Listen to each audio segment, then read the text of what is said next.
What's going on, people? So, just really quickly, guys, if you are watching the replay, if you're here with me watching the replay, this is a live video, obviously. So, if you want to get to the part where we actually get to the Q&A section of tonight's video, just go ahead and flash forward about 3 to 5 minutes. I usually like to start the video a little bit early and get to say hello to everybody who hops in early and get to know my viewers and followers. So, again, if you're looking to get just straight to the content, skip forward. Also, really quickly, before we get started, make sure that you go into the description. We're going to mention several beginner level courses that are, $7. We have intermediate and advanced level courses that are $5.49. We have a done with you agency program. We have all kinds of mentorship programs and things for you to build your agency. So if you're interested in any of that, or if you want to find out about any of my other content, we have a massive blog with tons of content on it, a YouTube channel with tons of training. If you're interested in any of that, again, all of that is going to be in the description right below this video. So if you're on your phone, you can just go and click that little down arrow right below the video. Same thing on desktop, and check out all of those resources. But if you guys are in here sitting with me right now, just do me a favor and leave something in the chat. Say hello in the chat, or just whatever. Say your name, say your agency name, tell me where you're from. Give me something so that way I know a little bit more about you and we can start this off getting to know each other just a little bit. I always like to see where people are from. That's like one of my favorite things to see is where people are actually listening in from.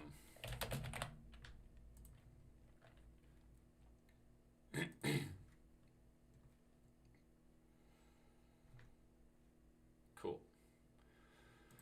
Dude, I'll tell you this much, guys. YouTube needs to fix their control panel. Because right now it tells me 3 people are on, but if I look on YouTube itself, it tells me 12 people are on. And the comments are coming in here way quicker, or on YouTube than they are, quicker on YouTube than they are on the control panel, which is kind of frustrating. Tanner from Tampa, what's going on, Tanner, man? Anthony, what's up? Dino. Omar, yes, I use ClickFunnels. Anthony's from New Jersey. Glad to have you here. We're East Coast brothers. Hamza from France. Nice to meet you. Dino's from Belgium. Nice. Got people in from Dallas. Been to Dallas like twice, I think. Dallas is pretty cool. I like Dallas. Houston was also a lot of fun. Had a lot of fun in Houston. But thank you guys for joining me. I really appreciate it. We're going to get started here with the Q&A in just a second. If you're wanting to join the live Zoom call, that's what I'm on right now. You can see up in the top right-hand corner, it says participants. If you're wanting to join, the link is in the description. I'm also going to post it in the chat really quick. And if you want to join, it's free to join. All you have to do is have Zoom, which is also free for you to use. So if you want to join, there's the link. Hop on over. And again, please be courteous. If you're here to try and troll the channel, you will get kicked. No matter how many accounts you have, you will get kicked. And if anything, you're just making the viewers mad, because for me, I think it's hilarious when you guys try, because it's as easy as just blocking you or limiting access for you to speak. But just be kind, considerate. Remember that you're not the only person in the world who's trying to do something with their life, and I'm sorry if you failed. It's not my fault. But you failed. Drew, what's going on, man? Tanner, joining in now. What's up?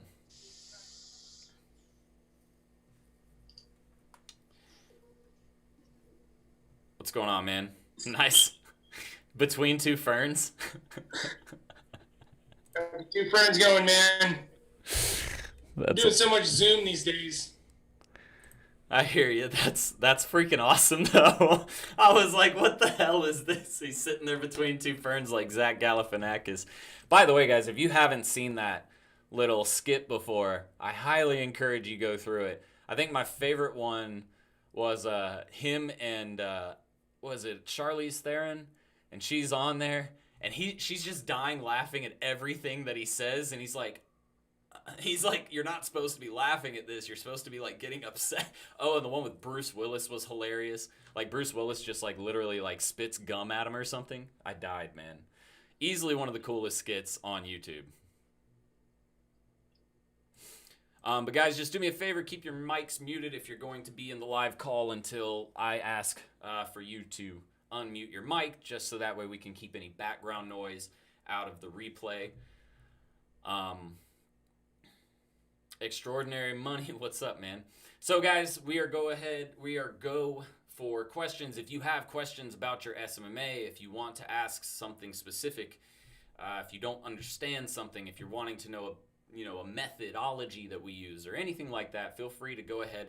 Guys that are in the Zoom call, do me a favor, just write your question in the chat really quick, and then we'll unmute the mic and we'll let you guys take it away. But for those of you that are on the YouTube live call only, go ahead and put your questions in the chat as well, and we will get everything going.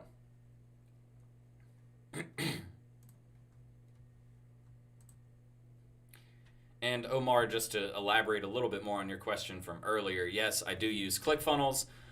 We use it for pretty much any type of landing page build, or we have in the past. But I do have to say, recently we've been using our CRM to build our landing pages because it's included in our CRM. The only reason we're still really using ClickFunnels, at least for serial entrepreneur, is for building out checkout pages because they have a good checkout feature or a checkout page feature.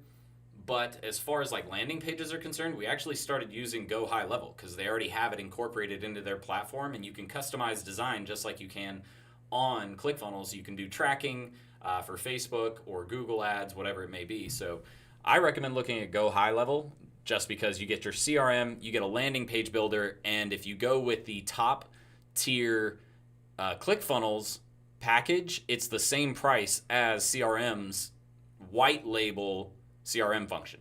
So you get all of the benefits of lead magnets or building landing pages. You get a CRM, you get automation, text message, email, and phone call or voicemail drop automation, all for the same price as you would pay to get the top tier of ClickFunnels. So you really, as an agency owner just starting up, that's going to be the best bet for you. And if you like, just so you know, so you can get grandfathered in, here's the link for Go High Level. I just put it in the chat. I'll also put it in the chat over here for the Zoom guys. If you guys want to check that out, you'll get grandfathered in at that price, so that way you don't, when they do start increasing the price of their platform, you won't actually have to increase your price. It'll stay the same. You'll pay $297. And the best part is you get unlimited accounts. I can put 10,000 clients under different white labeled like CRM setups. So they can all have their own CRM with their own branding, and it looks like it's coming from Rest and Bar or R&B. So I highly recommend it, guys. Like, seriously. And if you ask anybody who's actually joined it, so if Nate hops on later tonight, Nate Tilley will be on more than likely. He usually is. If he's on, I can let him talk to you guys about it, about how amazing it is for the price that you're paying. But Tanner's got a question. 2 call close, first call. Looking to optimize that first call, asking the right questions and listening, but really looking to shorten these first calls. Tanner, you go ahead and unmute your mic. My question to you is, why are you trying to shorten the first calls, and how long are you spending on them? Like 30 minutes, an hour, hour and a half? What do you... Oh, sorry. I didn't let you... Hold on. That's right. I took away the ability for y'all to unmute. Yeah, go ahead, man. So elaborate a little bit more.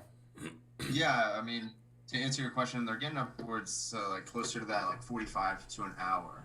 I feel like I might, I'm doing a lot of listening, right? But I feel like I'm really just trying to focus on not letting the prospect get too off track. I mean, I know it's good to listen, but I guess I just want to make sure to ask like the right questions, So, right, I get that. So one thing I will tell you is, because one thing that you'll see, and you just said it, but when you get to the point where you start listening only, and you're just trying to take down information, the client will go off. They'll go off on a tangent, and you'll lose them for 15 minutes talking about nothing important, nothing that you need. So, and it's hard to do. It's uncomfortable at first, but it helps. The biggest thing that you need to do is you're in control, and you need to maintain control of the sale. That's a big sales not theory, but kind of rule. It's a staple in sales to understand that you are in control. If you lose control, you're losing the sale. At least that's the mentality you should have. So the biggest thing is when you have a client take off on a tangent like that, inadvertently they're taking over control of the conversation. So again, uncomfortably, you have to be able to say, Mr. Business Owner, I love the fact that you're so passionate about your kids, but we only have so much time here, and I don't want to overstep anything with you. I don't want to take too much of your time. I told you it was going to be 30 minutes. Is it okay with you if we get back to the marketing related conversation? We can spend all the time, and I don't mean any disrespect. I just want to make sure that I'm respecting your time and my time. Is that okay with you? And it's uncomfortable to do. I've had to do it before myself. But it's something that you have to learn to get good at in sales. So number one, you can keep the conversation on track. But number two, you can focus on the information that actually matters, and you're not spending 45 minutes to an hour to do a job that takes 30 minutes. That makes sense? So really, dude, it's going to come down to you. You have to take over that control again in the conversation. And again, it feels uncomfortable, but I promise you after the first couple of times of doing it, and if you say it or phrase it properly, it's not uncomfortable at all. Because if you say, look, Mr. Business Owner, I'm trying to respect your time. You told me you only have 45 minutes, so I just want to make sure that we don't miss anything and that I get all the information I need so I can put together the best possible plan for you. If you put it into that framework where you're saying, you told me you only have 45 minutes, that makes it, oh, well, that's right. That's my fault. I said we have 45 minutes. Let me get back on track, right? And it's the same with sales. When someone says, I don't want to buy, I don't have enough time. Totally understand, Mr. Business Owner, but you did tell me that you wanted to grow your business. And by doing digital marketing or by implementing these campaigns, it's actually going to put more time back. So it's an overcoming objection strategy or technique. You're using that same thing with taking back control of the conversation. You're just using their words against them. Does that make sense? For sure. Does that answer the question? Definitely. Cool. All right, let's see. Next question we got. Different ways to find clients. Well, I'm going to make this super simple because it is super simple. Cold calling, cold emailing, networking, Facebook groups, LinkedIn automation. Am I missing anything, guys? I mean, that's pretty much the big 5 that everybody uses. Am I missing anything? Anybody? All right, I think that's pretty much it. Cold calling, cold emailing. You could do list buying. I don't recommend list buying just because you're buying a list of really just contacts that people scraped offline that cost them nothing to scrape online that you could do yourself. So I don't recommend list buying. It's too randomized. And again, you can do the exact same thing yourself. So why waste the money? You could do lead scraping, which is where I'll show you guys how to do that right now. Actually, before I just give away secrets, if you want to see me show you guys lead scraping really quick, I need you guys to hit the thumbs up button right below the video or leave a comment in the YouTube chat box saying that you want me to show you the lead scraping method. It's a very simple method, but a lot of people don't even think to use this method. So if you want to see me show you guys, hit the thumbs up button or do me a favor and write a comment in the chat box on YouTube. And we'll discuss that. How do you keep track, manage all of the tasks and actions that need to happen in your business each day? It's called Asana. You need a project management software of some kind. And what that basically does, it helps you organize all of the different projects or tasks or whatever you want to call it that you have going on a day-to-day basis. Also, time blocking is going to be a huge thing for you. When it comes to figuring out what you need to be doing each day, you actually need to start planning your days ahead of time. And not really too far in advance, but what I'm saying is when you sit down each morning, you need to look at your calendar and all of the tasks that you have like on your Asana checklist or whatever, and you need to prioritize what tasks need to be done first. You need to have at no more than 2 major projects that you're working on in a day. And it doesn't mean you need to complete them, but you don't need more than 2 major projects that you're ever working on in a day, and maybe 2 to 3 small tasks that aren't really big projects, but they're just things that you need to get done. That's really the goal. right? With your day, there's only so much time, and you have to understand that up front. I can't work myself 24 hours straight. I need to sleep too. I need to eat and do other things. I have a life, right? Same thing with you. So block out your time in a day to show you. I'll show you guys that too. Let me show you guys what a time block looks like. Where am I at? I need this window.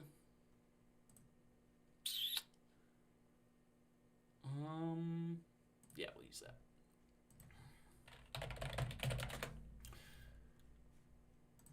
So let me show you guys what a time block setup looks like.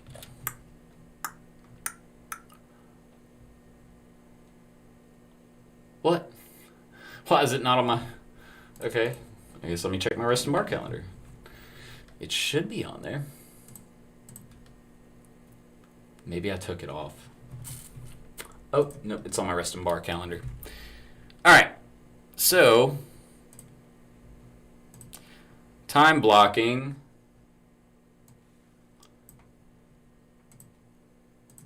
is everything in yellow. And you can adjust this day to day, but you can see 7:30, morning routine, 9:30, shallow work, 10 a.m., deep work. Shallow work is things like sending emails, doing a quick task, things that don't require deep thought. Deep work is that major project that you're working on. You're not going to have any distractions. You're going to get rid of everything else, and you're going to spend about 2 hours working on that deep project. And notice here, we have lunch, then we have work, deep work, shallow work. And there's specific reasons why I'm doing shallow work and deep work. The reason why is because your brain doesn't want to sit there and do 3 hours of intensive, hard labor work, right? That's why you implement shallow work areas throughout your day to give your brain a relaxation period, right? So you go from shallow work to deep work to lunch to shallow work to deep work to work back to home, right? And then you take your break for the night. But this is so that way your brain, number one, doesn't get overworked, but also you have a framework now to keep you motivated and to keep you on task. Super simple, but very important if you guys are trying to really get stuff done on a day-to-day basis. All right, where's my calendar? I just lost it. Bring this back over here. Cool. All right, where'd this screen? Cool. So that's how we keep track though. Asana, add time blocking into your setup. You'll be good.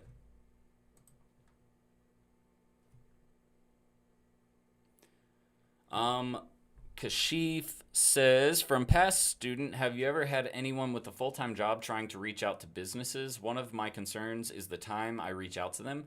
I properly only have weekends free and weekdays work after works 5 p.m. Is it okay to call businesses at that time, or should I not use cold calling since it's so late? Kashif, so here's the biggest thing. Here's how you have to think of outreach as far as cold outreach is concerned. Monday, terrible. Fridays, usually not as great either. We're gonna make this interactive. Kashif, why do you think Mondays are bad? Why do you think Mondays are a bad day to do cold outreach? Because people are busy.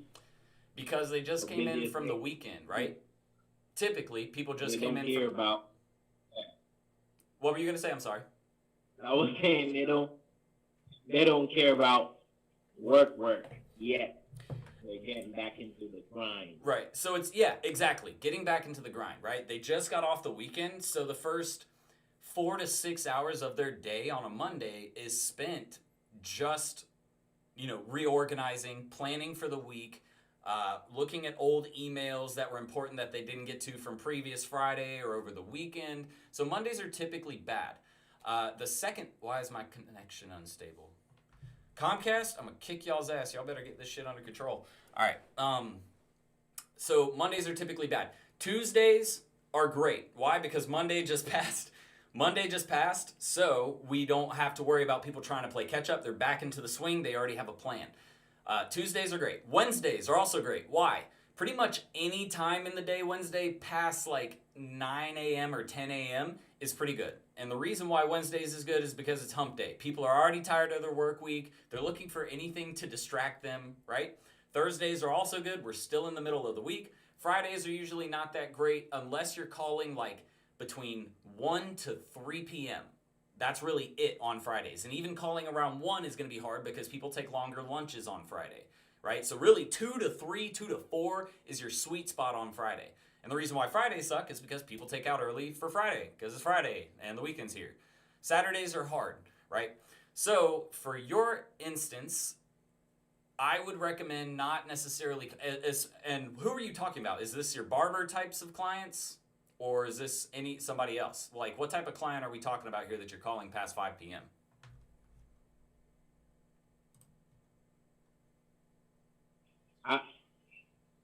You're good. I meant for me personally, like me outreaching to clients. Oh, to actually contact clients or to contact potential clients? Yeah. Potential?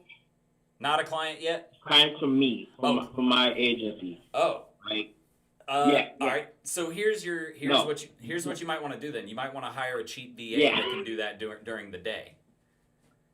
Yeah. Okay. Now this is making sense. I was like, wait a second, your clients. Okay. Well, either way, that's a good sales lesson for you guys as far as when to reach out to people. As far as you might want to look at getting a VA or somebody that can make those calls or communications for you.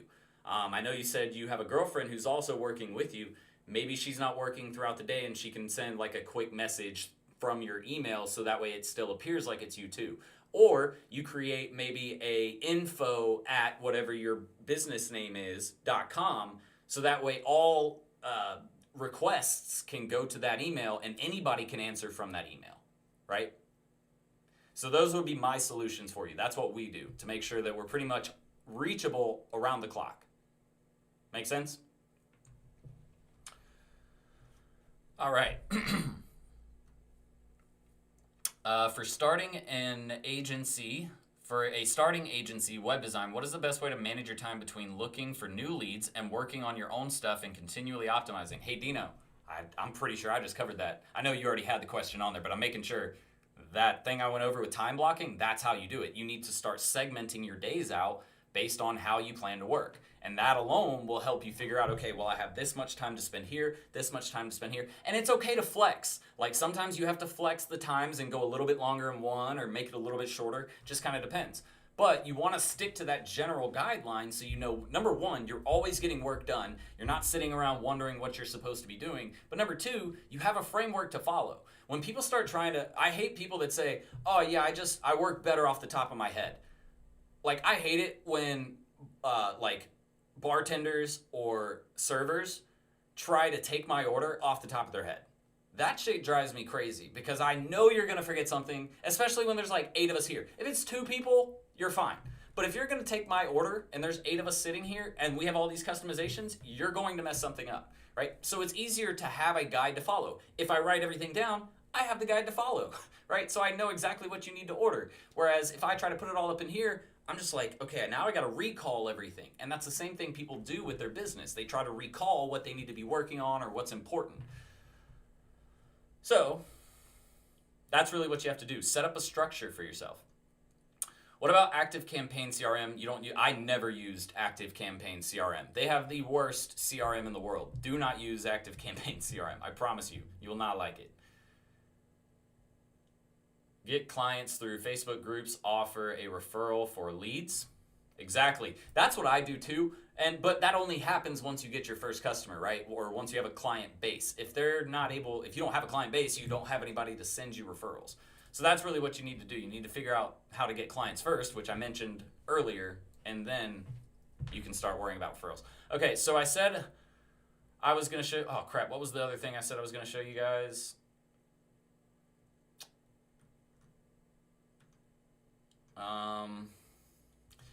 Damn it, let me remember.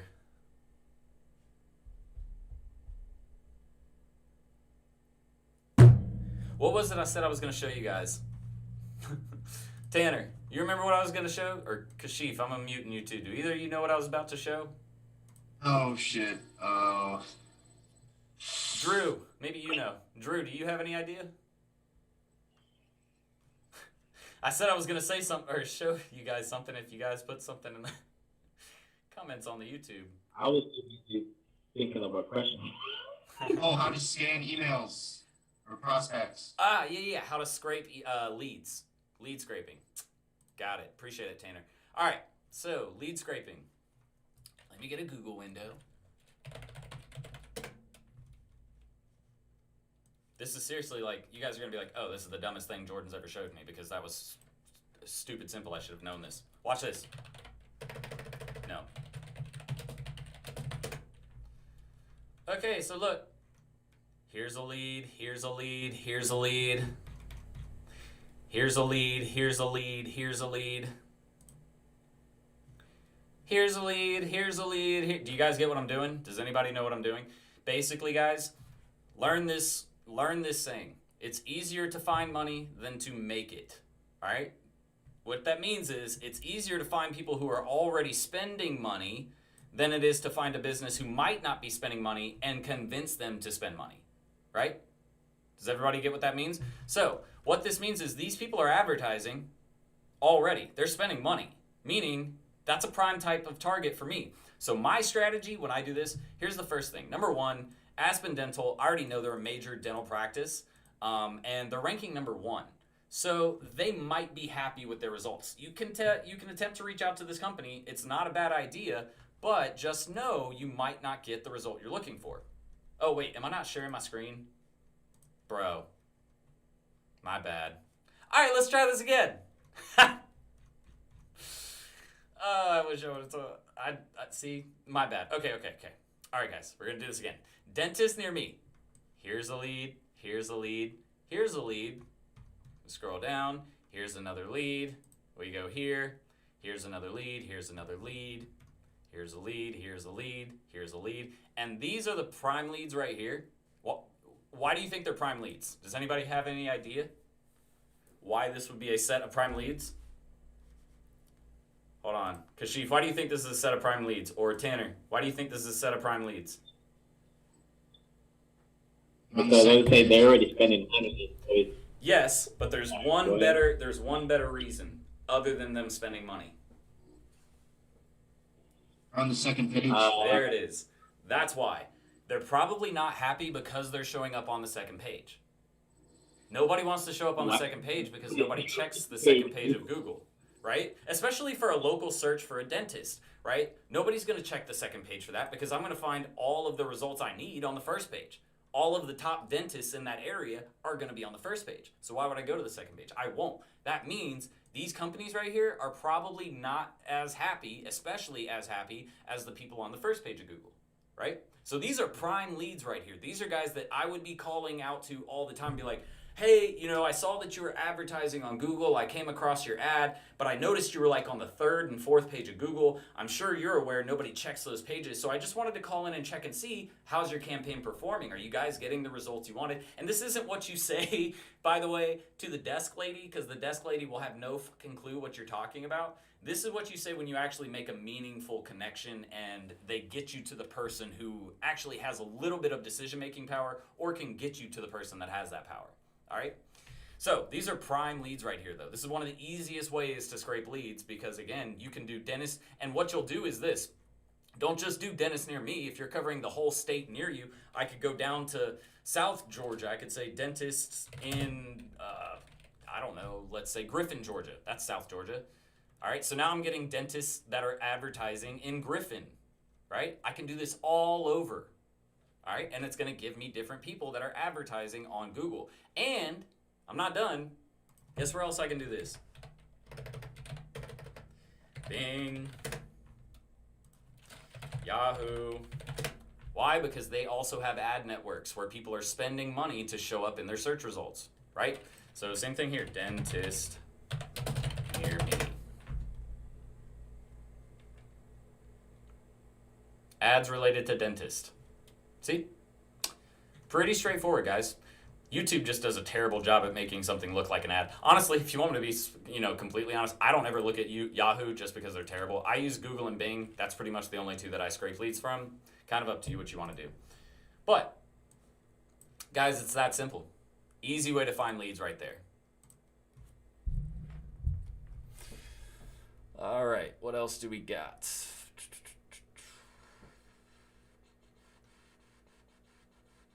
What do you think about social media marketing agencies in Africa? It's kind of a funny question. I like it though. I mean, I don't. Here's the thing. I know what you're asking. What you're asking is it possible to run an agency in Africa? What I will say is this: in areas where it is considered a third world country or even a second world, it's a lot harder to do. But that doesn't mean you can't start an agency. Why? Because I've hired people in South Africa to do work for my agency. What you want to look at doing is framing yourself at first as a virtual assistant or a contractor, right? So what I would do if I were you, I would go on Upwork, Freelancer, Fiverr, freeup.com. I would go on every single freelancer platform out there, and I would sign up for an account, and I would only do one specific thing. So like on Upwork, I might only do web design, or I might only do graphic design, or whatever your favorite is, right? SEO. And I would pick one service to focus on, build up on that platform, start bringing in clients from all of those different platforms doing odd jobs, right? So your approach is a little bit different. Honestly, I have more respect for those people because it is a little bit harder in my opinion. But the good thing is you have a labor force that's right in your immediate area that you can train that will be affordable, especially if you can start landing clients in areas like Canada, the US, the UK, Australia, New Zealand, the Netherlands, places like that where it isn't as third world. And I hate talking like that because it automatically makes a conversation sound a little bit arrogant. But I'm trying to show you guys realistically what you'd have to do to make that work. Michael Boland, welcome to the family, man. Thanks for buying. Can you go through the process of charging your clients as far as the transaction? Say you have a retainer fee of $100K and an ad spend of $100K. Is it 2 transactions or just 1? Well, number 1, I like working with those numbers already, Anthony, so your mindset's in the right place. Second thing is, if you have, let's say your retainer fee of $100K. If it's $100K a month, then yeah, you just send them a bill for $100K. Or an invoice for $100K. If it's like $100K over 6 months, then you just break up that $100K over 6 months, send them a new invoice every month. As far as the ad spend is concerned, the simplest way to do this, and really in my opinion, the only way that you should ever do this is, number 1, you get a credit card authorization form signed. Credit card authorization form. You can literally go on Google and look up templates for that for free. Send that over to your client. What they do is they're filling out their credit card information on that form. And what it does is it authorizes you to spend on their behalf because it's illegal for you to do so otherwise. So that's why you have to do that. Make sure you get the credit card authorization form signed. Then all you do is you create an ad account on Facebook and you just spend from their credit card. But that makes it so that way, number 1, you don't have to like budget things out in your bank account and say, oh, well, we got to make sure this $100K goes to them. You don't ever have to worry about that. You just sit there and keep spending on their card until you hit the limit. Super simple though.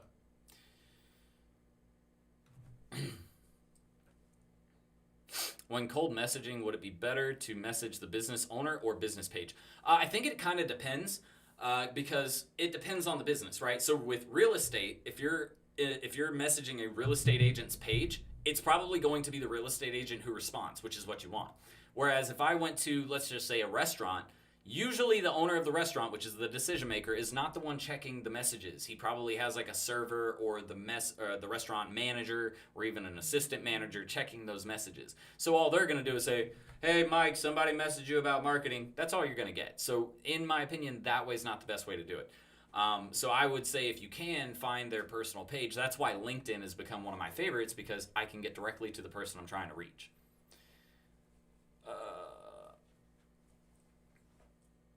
Even better, go into Indeed, search social media marketing part-time. They're pre-sold and already have a budget. You could also do that. Great piece of advice, Christian. So how do you do lead scraping for web design businesses? Same exact thing. Just because, or really what you're doing is you're taking those leads, then you just go look at their website and see if it's trash. That's really all you're doing. But the good thing is we know those people are spending on PPC, which is already expensive, so we know they have somewhat of a budget to put towards digital marketing. Any tips during this quarantine? Oh, wait. Let me get over to the Zoom call and answer some questions from here first. Oh, goodness. There's a lot of conversation happening here.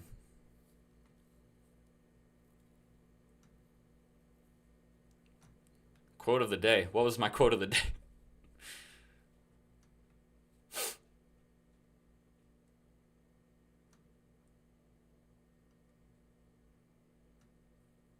Oh, easier to find money than to make it. That's what you're talking about. Got it. Because they're already spending. Is it because they're showing up? I'm not sure. I think it might be. Where's the next question?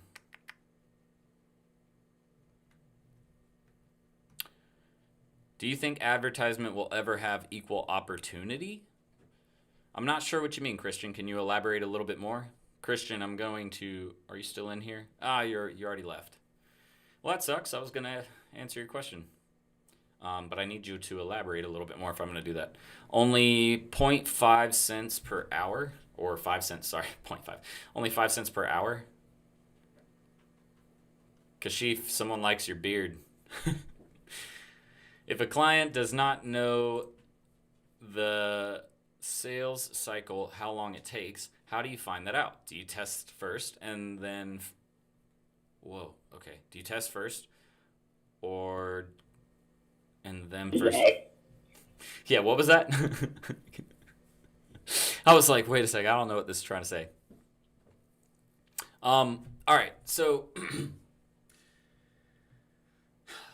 So to find out the sales cycle, if the business owner doesn't know, you need to basically, it's kind of like it's having a conversation.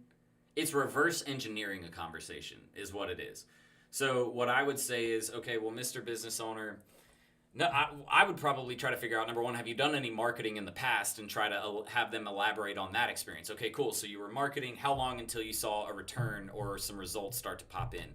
But really, it's just about looking at the industry. Right? So, for example, with a barber shop, most people, how often are they getting their haircut?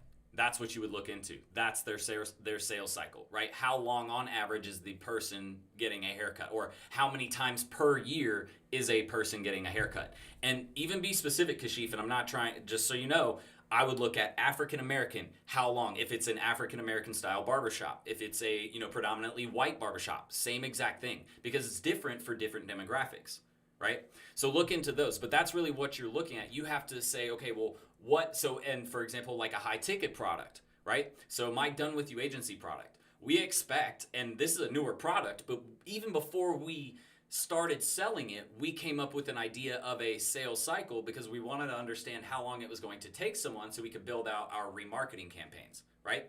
So with a sales cycle for that, I'm charging someone $4,500, and it's more of an investment in a business, right? This is not a direct return that they're receiving or direct satisfaction that they're receiving outside of the fact that I'm helping set up their agency, which is good, but they don't see any return, which is what they're really wanting, right? So I know that sales cycle is going to take a little bit longer. So I'm going to guess around a month to a month and a half. And actually, it's been about from the indoctrination period. We're just going to say indoctrin. From the indoctrin period to the actual onboarding sequence, it's about a month to a month and a half. And it depends. Sometimes it's quicker, but that's the thing. You're just trying to get the average, okay? And that, again, that can be hard to do. That's why you need to, really, the biggest thing is sit down with them and say, okay, well, how much is your product? How often is somebody coming back to get a haircut, right? How many times do you see your average customer? Things like that are going to help you figure that out. Let me see here.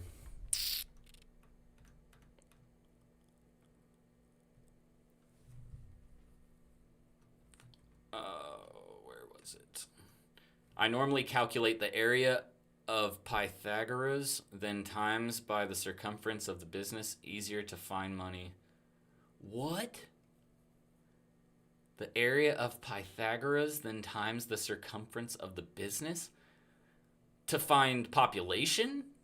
Or like audience size? I don't know what that is, but that's crazy. I actually graduated for college for marketing last year, but they're so out of date on digital marketing, so I'm having to fill in the gaps on my own with this course.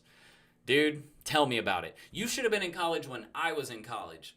Like when social media was still new to everybody and like Facebook, people thought, like, I remember how businesses in the beginning were like, oh, social media is stupid. We'll never use that. I'm like, all right, motherfucker, watch. You'll see, because very quickly within the 3 years that I was doing it in college for other businesses, like in 3 years, every business was like, oh crap, that little kid who didn't know shit was right, and we should probably start taking a look at this because people are actually using it.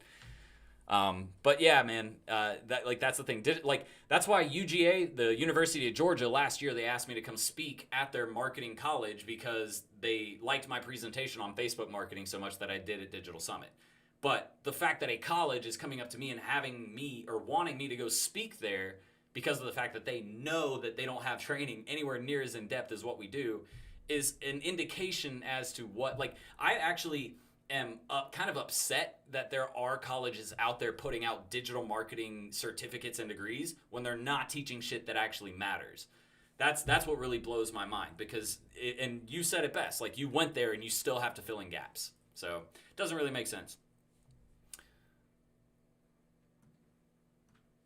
Will adverts have equal opportunity of being No, they won't. It's a money game.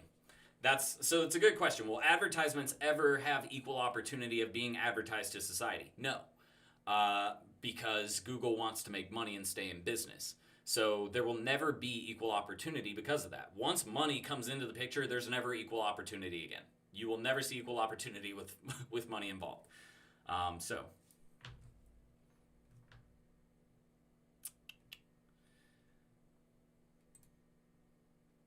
Cool.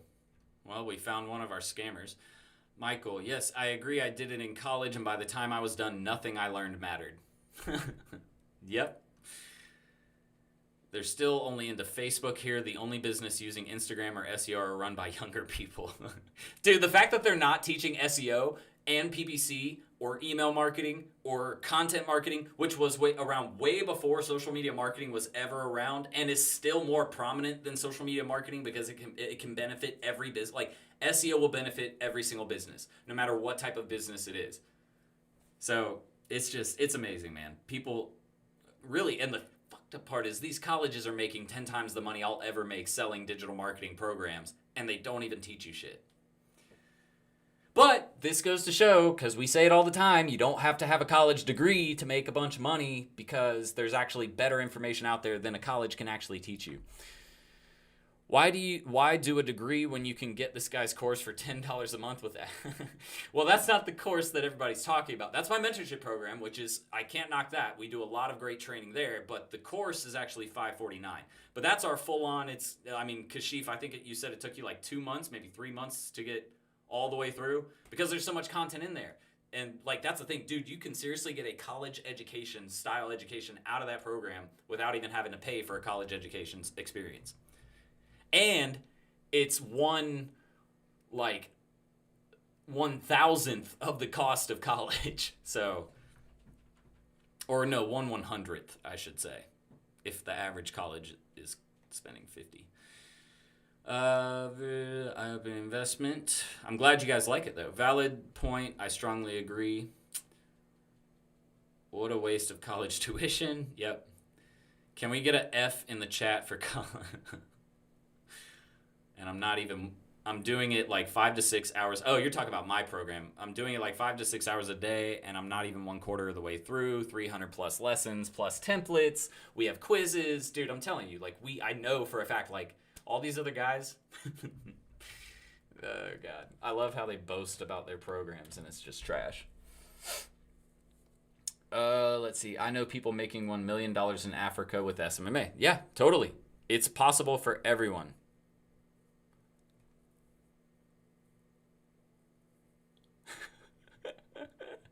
He said heroin's a good one. That's funny. How do you hire someone to work for you if they already know what you do? Know what? What? So, like, here's the thing, Abdullah. Like, if you're hiring them to do a job that you're reselling, right?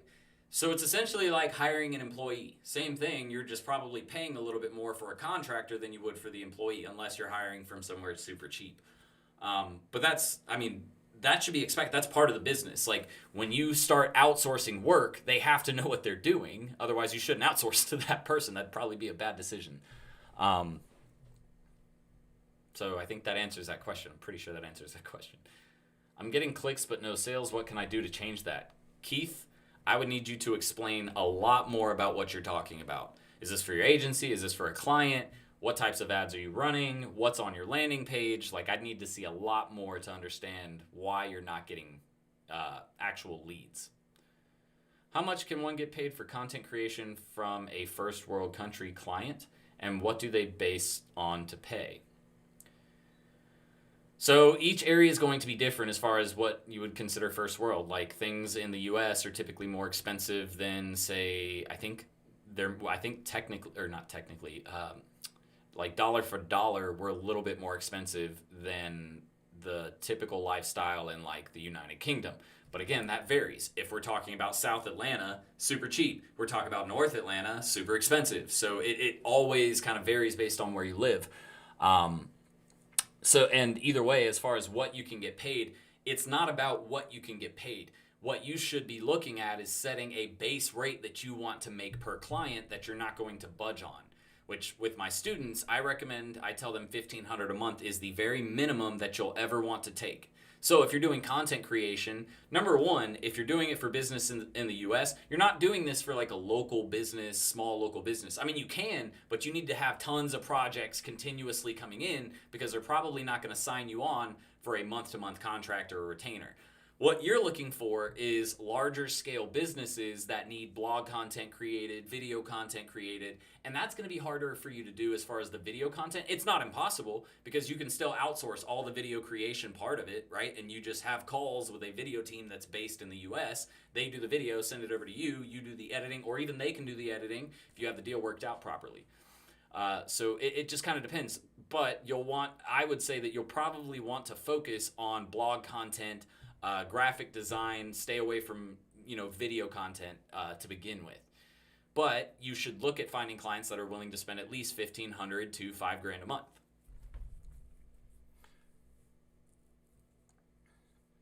Why are they paying you every month if all the major things are done in the first month? Because all the major things are not done in the first month.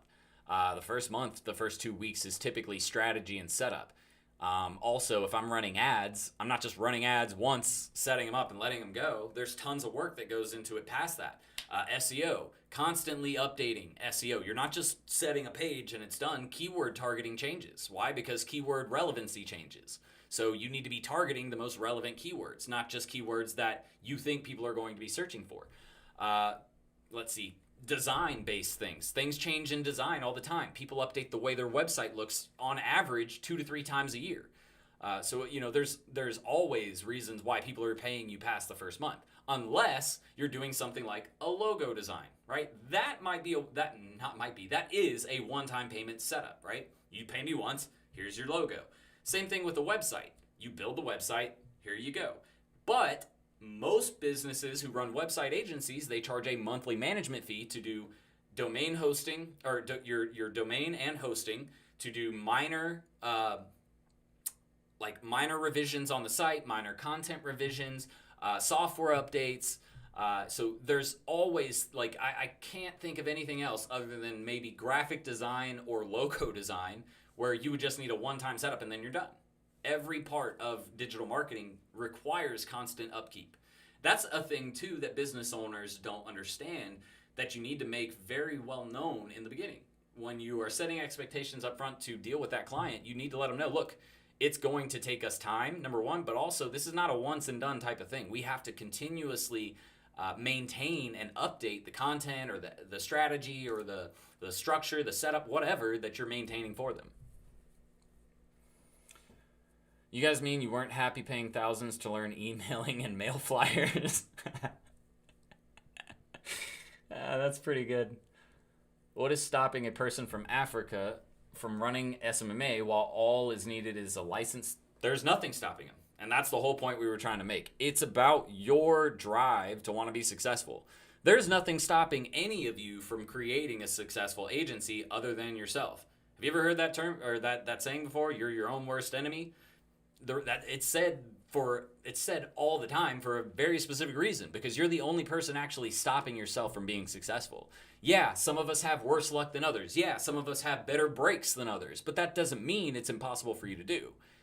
Are you willing to spend the time learning? Are you willing to spend the time setting up? Are you willing to really, the biggest question is, are you willing to sacrifice all of the things that you really want to do for a short period of time so you can live this way for a longer period of time? That's the mentality that people don't have and don't seem to understand, is if you're willing to sacrifice for a little bit, meaning stop partying, stop drinking, stop doing drugs, stop doing all this shit that just distracts you from your goals, put that on pause. And if that really is what you want to do, you can come back to that later. But put it on pause for now, because you need to focus on one thing. Not friendships, not girlfriends, boyfriends. If you're married, you need to have a conversation with your spouse saying, look, I really want to make something successful of myself. The only way I'm going to be able to do that is by actually...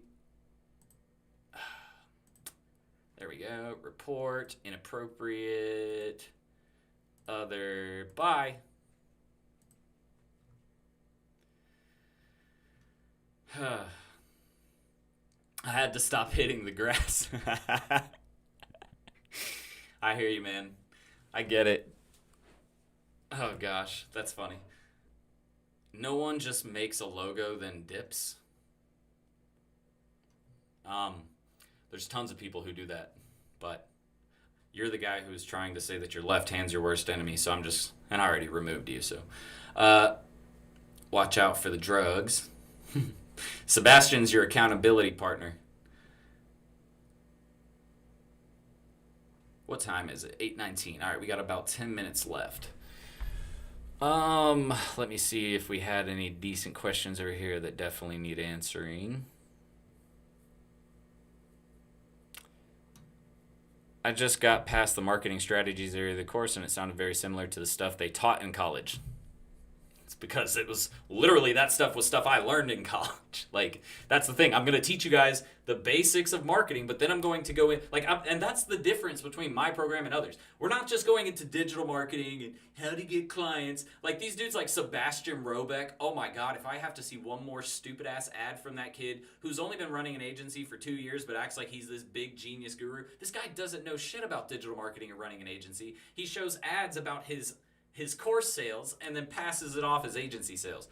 Anyways, that kind of shit bugs me. We go into not only digital marketing, but we make sure you understand the basics, because not all of you came from a marketing background. Like, that's the biggest, you guys will see. Those of you who get in the program, you'll see the difference instantly if you've taken another program. Do you think it's a bad idea to go after all hair-based businesses as a niche, or should I just stick with 1 or 2 businesses at first, like barbers and salons? What I will say to you is this, Kashif. The Black community is very strong in supporting each other, especially right now, especially with all of the movements going on. Honestly, it would not hurt you to focus on Black-owned businesses. Yeah, I would go for that, man. Focus on Black-owned businesses because of the fact that you yourself obviously are Black, and that's going to give you a stronger connection right out the gate. I hope that you know what I mean. What's up? So honestly, that's what I wanted to do. I keep talking to my girlfriend every time about it. I'm like, I think I'm gonna do that businesses first, people who do dreadlocks and cut hair like mine and stuff like that. But then she's like, I don't know, that might come off as racist. And I was like, so I'm going back. Dude, so now you said it. Yeah. I'm like, and I'm a white guy. So, yeah, no, seriously, dude. That's the thing. There's nothing racist about it. You need to think about yourself, right? You need to do what's best for your business. That will be a strong way for you to get in the door because you're supporting Black business. And that is a huge movement right now. So there's nothing wrong with that. I would totally say go for that. Cool. What if I feel like I'm not worth $1,500 a month right away if I haven't gotten a client yet and so have no experience? Michael, here's the thing, man. The charging $1,500 a month, it's about your value. But more importantly, it's about making sure you're running a business that's going to be able to make it. If you go, I was talking to a kid in our mentorship program on yesterday. and he was telling me that he was charging clients. Listen to this story. So he started my training. He's been going through my training. He has a client that's an e-commerce client selling clothing online. He's spending $1,000 a month and getting a $21,000 return for their business. And he's charging them $500 a month. So here's a lesson for you guys, right? So here's a lesson for you guys. When this happens, when they're spending $1,000 and making 21 grand, they fucking love you. Why? Because you're making them a 21 times return on their ad spend. Their ROAS is 21 times, which is insanely high. Okay? What does that mean? You now have relationship control. Okay? This is where you go into the business owner and you say, look, Mr. Business Owner, I love working with you. I would love to continue working with you. But unfortunately, $500 a month is not my actual rate. My actual rate per month to do what I'm doing for you is $1,500 or $2,000 a month, right? I would actually start with $2,000, and if they get, oh man, we definitely can't afford that. Number one, they're fucking lying. You're making them 21 grand off a $1,000 spend. They can 100% afford that. But number two, that's fine. If they can't, you're still going to back yourself into $1,500 a month. Now you're actually making a sustainable wage, right? If you go any less than $1,500 a month, I'm telling you, you are going to struggle. I talk to too many people all the time who have, too low of a budget. And I get, you want to take on, like me and Tanner were talking about this earlier, and he knows where he's at. He knows what he's doing. We had the conversation, but you have to be aware of the fact that those $1,000 and less clients are very, very hard for, number one, you to make a profit margin, but also number two, for you to get results for their campaign. $1,000, if you want me to manage your Facebook ads and all you have is $1,000, okay, well, I want to get paid and I need that full $1,000 just for the budget for your campaign. So where's my money? I don't get any money out of that, right? That's why it has to be, that's why I even say a minimum of $1,500, because your minimum ad spend is $1,000 per month.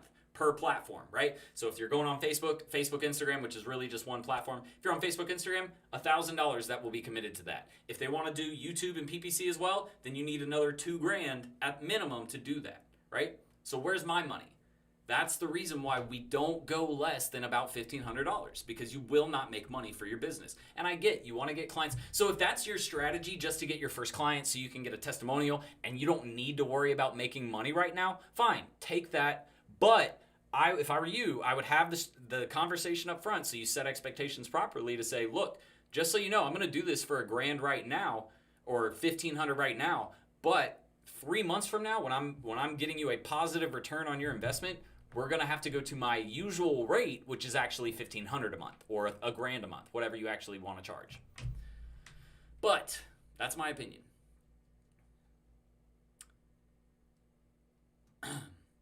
How do you deal with that, or telling the client that it would take about 1 to 2 months to see returns? Sorry, I'm asking. No, you're fine. You're asking actual good questions, so feel free to ask. Here's the thing, guys. When you're trying to tell a client, because that is a valid point. When you get a client and they're like, they haven't done any marketing in the past. You're coming in brand new, and you have to tell them, all right, look, Mr. Business Owner, the first month, we might get you set up by week 3 with your ad campaign, but really the first month, we're not expecting to see a return. Also, Mr. Business Owner, month 2, we're not expecting to see a huge return. Our goal is to get you to break even on your ad spend. Month 3 is where you'll start to see that return. That's just the way ad campaigns work, especially when you're starting from absolutely nothing, ground zero. All right? So the unfortunate part is you actually have to have that conversation, because that's what's going to happen if they're starting from ground zero. If they already have a lot of the setup done and all you have to do is create the ads and set them up, you can get them put in place and working because they have audiences already created that have traffic that you can remarket to, so you'll get results a lot faster. But if you're starting from nothing, then you have to make all that. And it sucks, but that's why it's just best to have that conversation up front. And if you have a client that says, okay, well, we can't do 3 months. Okay, I totally understand. So here's what we're going to do. What I think we should do is probably separate for now, and when you get that budget, we should get back together and actually put that plan in place. Because Mr. Business Owner, and I hope that you don't see this as me trying to, take all your money. What this is truly about is the fact that if you spend any less, you're going to waste that money because you're not spending enough. There is a minimum that you need to spend to really see a return from Facebook and Instagram ads. I've done this a ton.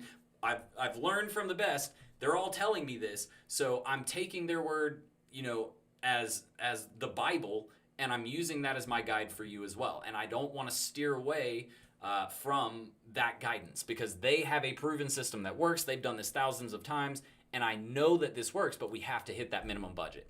So I'm sorry that this doesn't work, and you don't have to make it as long-winded as I just did. I wouldn't even make it that long-winded, but you do need to say something to let them know, and if it doesn't make sense, then don't take the client. That's where, guys, I know this is hard because you want money, but learn to say no. That's where too many people mess up, because then guess what you're doing? You're spending the next 2 to 3 months wasting all that time where you could have a client spending $5,000 and actually is going to bring you a return, and you're actually going to make money off of. But instead, you spent all your time working with a client where you're not making money and you're not going to get them a good result, and now they're going to leave you a bad review because you just took $3,000 from them and didn't make them any money back. So I want you guys to think about that. Is it really worth taking that $1,000 a month just to say I made $1,000? Or is it smarter to say, okay, look, I really want to work with you. I would love to work with you. I love your business. I love your passion for wanting to do well, but this doesn't make sense. And if you don't have that budget, I really strongly recommend saving up a little bit more until you can afford to do that. That's what you need to say. Is my uncle? Kelly, what? What does that mean? I hope he's not like hitting you or anything. Along with the cost of the program, there are probably other startup costs involved, like go high level, website hosting. How much runaway startup money does it typically take to go from zero to break even where the business is paying for itself? So here's what I usually tell people outside of the done with you agency cost, which is $4,500. But see, the thing is, it's actually a more complicated question than I think I'm prepared to answer, because here's the thing. In the Done With You program, we give you a lot of stuff. The only thing that you're actually spending on past that is software like, like Go High Level, like we mentioned. You don't even really need to pay for Zapier in the beginning. You can use the free one to start. And that's the thing. You're starting slow, so a lot of things you don't really need to buy. Hosting is super cheap. It's like $7 a month, right? So what I usually tell people is, extra costs can be anywhere from $500 to $1,500 to start up. And that depends on how in-depth you plan to go with your agency. Are you planning on getting the white label version of the CRM, or are you going to start with the $93 version where it only covers your agency, but at least you have a CRM to start tracking potential leads, right? So it's kind of up to you, but that's why I tell people it'll be anywhere from $500 to $1,500 depending on what you're willing to do.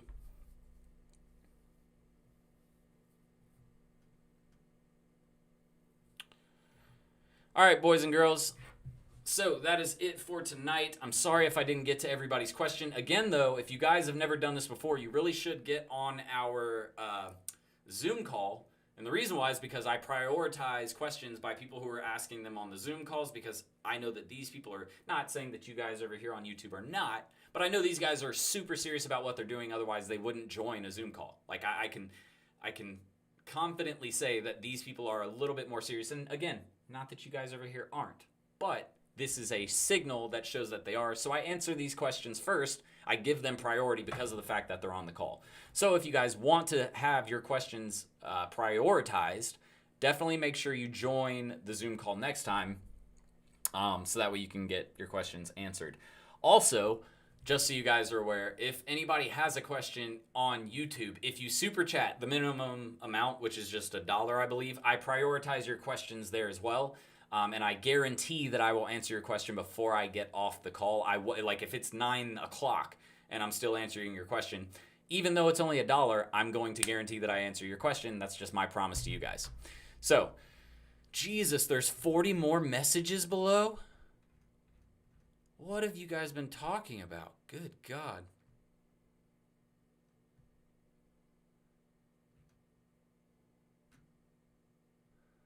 Ah, okay, so Kelly is reported. Ha! I love how easy it is. Oh, it's definitely somebody from the UK too, because he called me a bell end. And he said mum. It's definitely a guy. Anyways, guys, I'm going to get out of here. You guys have a great rest of your week. I hope you guys all enjoyed the training today. Hey, do me a favor, hit the thumbs up button if you haven't already done so, just to help out the performance of this video and make sure that other marketers just like you get access to these trainings. Also, if you can and if you feel up to it, come back later on once the video comes up and post a comment on the replay letting me know what you thought. Or it can be even something just as basic as what are your goals for your agency name, stuff like that. Again, all of that just helps the performance of the video, and I super appreciate it. But I'm going to get out of here for now, guys. I hope you guys have a great rest of your week, and I will talk to you guys next Thursday at the same time, 7:30 p.m. EST. But until then, guys, deuces, and Serial Entrepreneur out. Bye.